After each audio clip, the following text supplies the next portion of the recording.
Hi everyone, I've created an online PowerPoint for you all to view for this week's lesson, and it's about the Great Depression.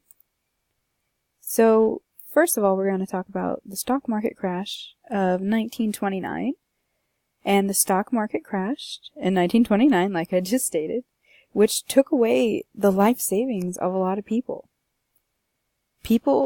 And you might wonder, how did these savings disappear? Well, when people would put money into the bank would then invest that money in other companies and other stock, like Google.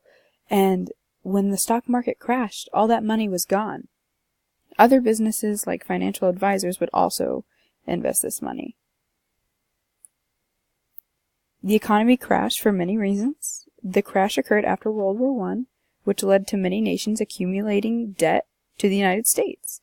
So the U.S. knew that foreign countries depended on their goods, so they were producing much more than normal. When the other nations got their economies up and running, this meant that they did not need the United States anymore.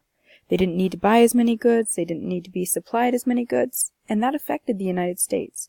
The people in the United States were demanding the same amount of goods, but they still couldn't afford it.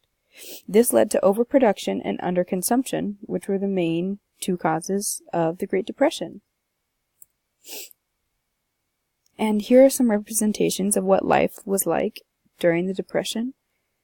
It was a disillusioned state. Many people couldn't find jobs. Many working class, middle class people who had had wealth and a job their entire life had no idea what to do. They would wait in bread lines, as shown in this picture here, and many would protest, but to no avail. So here's a reflection question, and we are asking what the two main causes of the Great Depression are. So you can think about it, reflect on it, and then go ahead and go on over to the answer.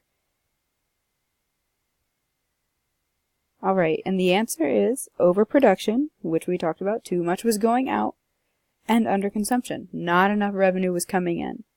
So if you need a refresher, you can click this button and go back to the slide. And that's going to be the end of our presentation. Thank you for watching. I hope you gained a lot of information.